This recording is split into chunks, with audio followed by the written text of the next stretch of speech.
All right, we can go ahead and get started. Next, we have Premier Charter School, and I believe we have Aaron O'Brien and Mary George with us just to discuss their enrollment process. Are you sharing your screen or? Yeah, so hi, everyone. I'm Mary George. Aaron and I do admissions work at our school. She's the main who does that. I'm the head of the pre-K program, but I help with tours and those kind of things around the school. I do have a video, but we're going to kind of talk over the video because it's just kind of showing highlights of the school. And we thought, oh, this would be just an easy way to show some things. Yeah, whatever works for you. We'll just save the last 5-10 minutes or so, or however much time we have left for questions. We do have people streaming on Facebook Live, so I'll read those off in the end. Okay.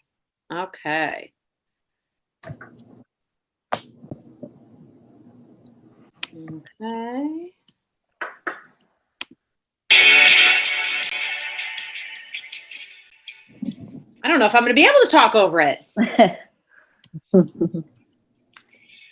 Oh, here. Can I turn? I don't know if I can do this, actually.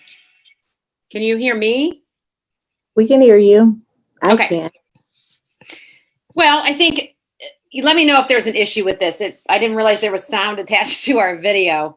You're kind of getting a tour of our school here. We are located at Filer and Sublette, and our school has been around since 2000. Our charter is held by UMSL. We are a pre-K through 8th grade school. And we have, our enrollment is up at, Aaron?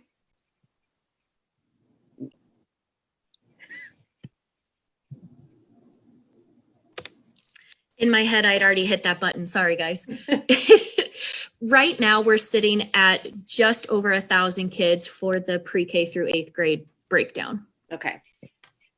So we have, other than pre-K, we have 5 classrooms at every grade level.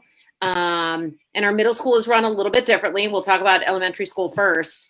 Our pre-K, kindergarten, and first are all housed in one building. And what we see there is this really neat space to collaborate and have kids kind of move up and move down where they need to. And get support in other things if they need to, if they want to go to a different class, not want to, just that it would support them to go to a kindergarten classroom to do math, or we've had older kids in kindergarten that actually come down and work on social skills in the pre-K classroom because of some of the things that they're doing in there. Yeah, our 2nd grade through 5th grade is in another building. We're all on the same campus. We own our campus. We own our land. We're all fenced in. Every building is fenced in, but it's a whole bunch of short little buildings. And so our 2nd through 5th grade is in one building, and then our middle school 6th through 8th grade is all housed in one building as well. So the elementary school does do a lot of things together because we end up with doing art and music and specials over in those various buildings and having lunch. As far as middle school, the one way that we do make sure to connect with our middle schoolers, even though they're right across the campus, is we host a lot of school-wide events where everybody gets to see each other. And one of my favorite events that we do is we do family time, which is a couple of kids from every grade level are mixed in a family. So my family in particular has been together for the past 5 or 6 years, and I've seen these kids grow, and every year we get new kindergartners, and it's we meet about once a month, sometimes it's every 6 weeks, and do activities, team building, and all kinds of things like that. We are a National School of Character, and what that means is it's a rigorous review of what we do in our school as far as character goes, and what they're looking for is that we have character embedded into everything we do. So we have a huge sense of autonomy in the school, and that goes through our staff, through our teachers, into our classrooms as well. So our students we're doing family meetings every single day, class meetings. The students will run those meetings. They'll run the classroom. They're really being built up to help create that sense of family in that classroom and know that we're all equal here. This is our space, not mine as the teacher. I'll let you listen to this here. appreciating others' flaws. Then at PCS, we can express ourselves and be unique. In 6th grade, for the first time ever, I performed a song that I wrote. Everybody loved it, and I felt welcome and appreciated for who I am. Is that you should always be nice in every way. Okay.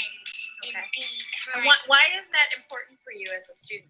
Because I have learned for 1 year that it has been a great and powerful thing of a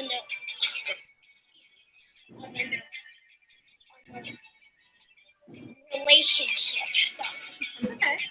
So when you have a good relationship with your teacher, you feel better? Is that what you're saying? Yes. Why do you feel better? Because you feel more trusted and more. You feel more of happiness than just sad. Okay. So if you're more happy and you trust your teachers, do you think you're going to learn better? So these right here are pictures of we have a peace rally. We just won this fitness center award, and this fitness center was built for our middle schoolers just this past fall. This is a really neat, we're very proud of this award that we won. And I'll pause that. So one of the, I'm going to kind of bouncing back to some of the things we saw there. We have one of the things you saw where the person was talking up on the stage is that's called our peace rally. We do a peace rally twice a year, and one is in the fall, and it's to really set the tone. And that we have everybody from the whole school at that, and it sets the tone for the school year. So we kind of talk about our word for the year and our vision for the year collectively, but then also individually. We kind of do some goal setting. And kids will talk. You saw those words on the fence there, and those are our touchstones. So we talk about those words every single day with the kids. And the little girl who was talking, that's one of the things we try to really do is empower our kids to be able to speak out and share. So we have a lot of tours that come through, and we have the kids be the ones that help do the tours and get to talk to the adults. All right, Erin. What am I missing? I'm rambling on. I'm usually doing all this like on a tour, so I see things and I can point things out. So I feel like I've missed a ton. Well, so one of the other things that I love to tote about our school is our multicultural fair that we do, which is our spring peace rally. And that's the one where we are really showcasing our student population and the diversity that brings. We have over 24 countries represented across our campus. And one of the best moments of our spring peace rally for the multicultural fair is at the top where those banners were in the previous clip. We have every flag represented, and one by one we roll it down and all the kids here, and it's a great moment of unity within our campus.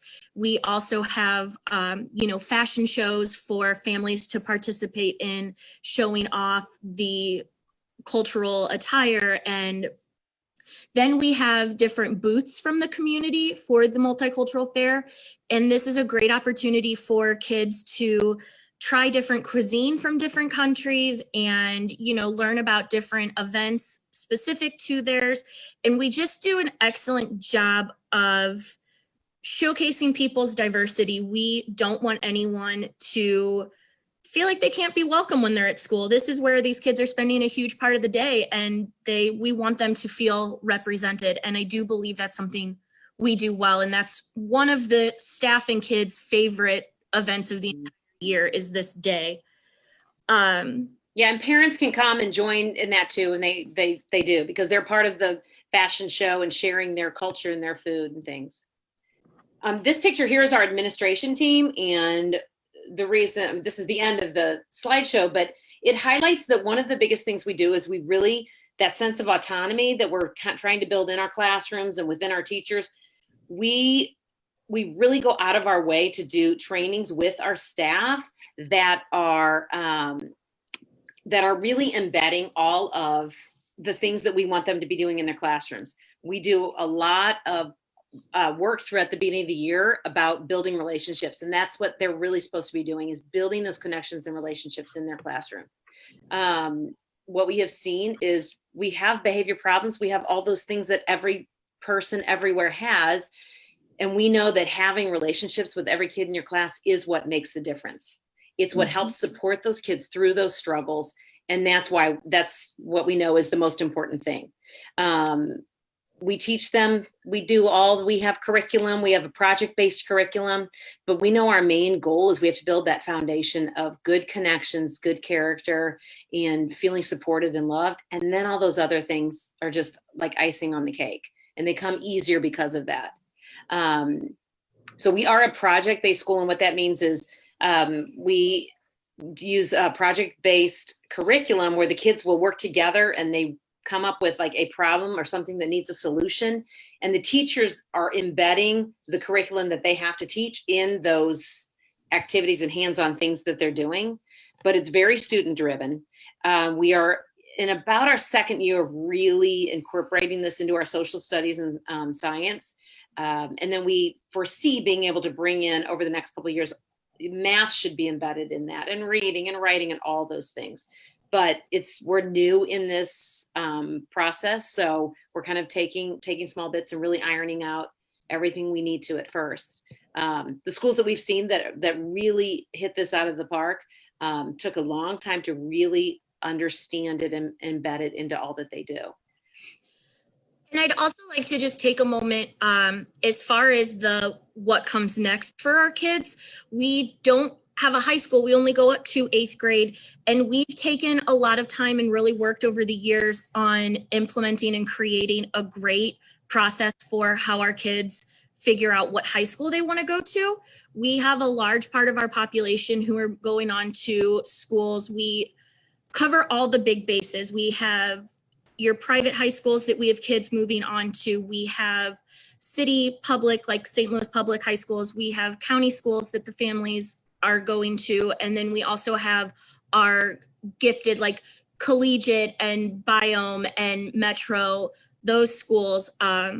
We do an 8th grade high school night, and we have typically 20 to 30 high schools that come in, and our 8th graders and their families come in and they get to meet with any high school they're potentially interested in. And we have these touchback meetings throughout the year to make sure that they're getting their applications in on time, that if they're interested in a school, they work with our registrar to make sure that they're meeting the requirements.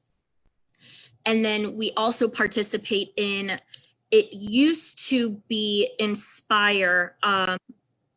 I cannot think of what the name is off the top of my head right now, but that is a program that you apply for. And if you get in, they work with you as well in helping to prepare you for high school, and they stay with you while you're in high school, helping to prepare you for college. So it's another really great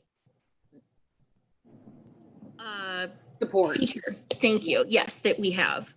Yeah. So this is a really high overview of everything. We are going to try to schedule some social distancing in-person tours. So that will be on our website when you're able to do that. Or you could even go on and just inquire. There's a place to ask a question. You can inquire about those. They're going to be individual tours that are given by our teachers and staff members, just to try to we know people are really wanting to get on the grounds and feel what it feels like. So that's going to be available as well. And can you just repeat your web address? Yep. Absolutely. It's all one word. It's Premier, PREMIER,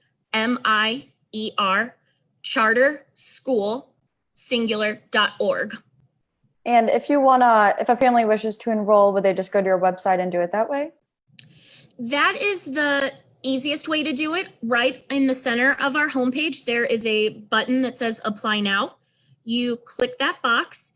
It will redirect you to a software program called Schoolmint. That is the program that hosts our lottery. We are lottery based. And from there, you will create a secure username and password account. You will fill out the application for your child or children. If you are selected, you are initially notified through that if your kids are pulled in the lottery.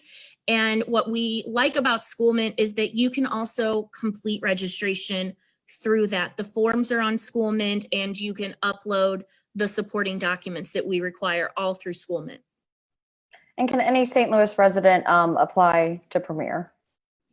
You have to In the live in the city. You cannot reside in the county, but any part of the city, we welcome families to attend. We do not provide transportation, though. That is something to be mindful of. But we do have a before and after care program that families can apply to participate in. That is a fee-based program. It's dependent on your meal status, how much you pay, but we do offer it, and it typically runs from, I believe it's 6:15 in the morning to 6 o'clock at night, and then on Fridays it runs until 5:30. And do you know off the top of your head how many open seats you have, whether it's each grade or elementary and middle? Or is there a wait list right now? School-wide, so we have a few specific dates that we always pull certain grades on, and from there, we don't have specific dates that we set, but every couple of weeks we reevaluate and see where we are. If a family that we made an offer to declined, perhaps, we go in and we see where we have openings, and then we will pull in that grade level until that grade level is full. Off the top of my head, I don't know how many spots we have school-wide. But what she's saying is we encourage people to always apply, because our lottery it's unless you have siblings in the school, it's equal to everyone. We do not hold a wait list. So if I do a lottery today and I pull 10 kids and there's 20 in the pool, they go back to all being in the same pool. And Ariana's mom applies today. She is in the same pool as everyone else. And we really always want to make it that equal and equivocal for everybody to be able to get in whenever they want. So we always encourage people to apply. Throughout the summer, things shift constantly with people moving or whatever. So, yeah. Absolutely. Just a couple more questions. Every charter school has, they're known to be innovative and they have a unique attribute about them. What would you say Premier's is? I'd say, our main thing is that we are that character-based school, and relationships are the biggest thing that we stand behind. We have people walking through our buildings every day. We have people coming from universities and to tour, and everybody says something about the feeling there. They get the feeling there that it's different. They can feel the sense of community and love and support everywhere. We are a big campus. We're spread out. So when we walk around, I'll walk people around on tours. It's really neat how they know. I've been working there for 20 years, so I know it's awesome. I love when I'm done with people and we're walking away and they just say, wow, it really feels different here. I love that they know that too. It shows me that it really is something that is like visceral. And so if a family, sorry, you go. No, I was going to say, Mary is talking about how we're a big campus. Just so you have an idea, we are a little over 20 acres, 5 buildings. So when we say big, it's a large campus. So if a family were to apply, it could potentially be a couple weeks before they found out if they won the lottery. Yeah. But you know what? Because you guys are in a unique situation, I would encourage anyone to, I'm M. George at Premier Charter School. She's E. O'Brien. You could email either one of us and just see, and Erin especially will be able to give you dates as we come around. But I encourage people just to email us and just see what's going on. I'm really nervous. I mean, you guys are in a really scary situation. I can't imagine being in with my kids. So I'd want to be able to have a direct contact, and you can for sure contact either one of us. Absolutely. Great. Thank you. A few more questions. How do you serve kids with special needs? We have a really big support staff. We have 2 full-time occupational therapists, 2 full-time speech pathologists. We have music therapists that come in for kids that came in with that in their IEP. We have specialist teachers that pull kids out or push into their classroom in every grade level. So we have a really, really big support staff as far as that goes. We also have sensory rooms to help give students breaks as well. That's great. And I think just lastly, do you know as well how your students perform on standardized tests or state testing compared to the average? Yeah, we make growth, and we kind of, I feel like, do as a lot of the schools in the city are doing. There are so many things that happen at the state that will change the way things look. I always tell parents, when I'm giving a tour and people ask me about our test scores, I say, you can find them, you can look them up. And if that's something that is really important to you, that's something you want to make sure you get to a school that has a certain score or a certain ranking, that's for sure. All that information is out there. What we know is what we're doing with our students and what we're doing every day and building this space of community. Our kids are doing great. They're doing, but more importantly, they're walking out of here with incredible character, and it's setting them up for this really important projection in life and way to move ahead. And our test scores are, we move up every year, and some years we have certain demographics or certain quadrants that don't line up the way they did the year before. Just like I think, everybody does. But we really invest more in making sure our kids are feeling loved and supported and taking that test. Absolutely. And I think just one thing to touch on that's important. God forbid that we aren't able to go back to the school building in the fall. How are you going to address your kids' needs, and what are you carrying over that you learned from the spring semester to the fall if COVID was to continue? Yeah. I'm sure no one has this plan yet, a solid plan. We are working on a virtual learning plan just to have, no matter what happens. Let's say all schools go back. We want to be able to offer that to our families no matter what, because there are going to be people who are too nervous to send their kids to school. So we're working on a plan for that for sure. Other than that, I will tell you again, I keep going back to this. What is breaking our hearts the most is these policies that they're looking at and thinking about almost go against what we believe in. Having kids not be near each other and not be connected and not socializing. And so we're really struggling with how to stay true to who we are, but also follow all these guidelines. So that's kind of what we're working on right now is still, I think there are meetings with the governor's office every week about a new idea and new thinking. So our online learning, I, as an administrator, was in a lot of different classes and classroom meetings online, and they were awesome. We have heard nothing but great reports from the parents and how much they loved it. And as a parent myself, I know it's hard, but our parents were very pleased with what happened, how it went. Well, great. If there's no more questions, then I think I will let you guys go, and we'll start with the Arch Community School at 3 p.m.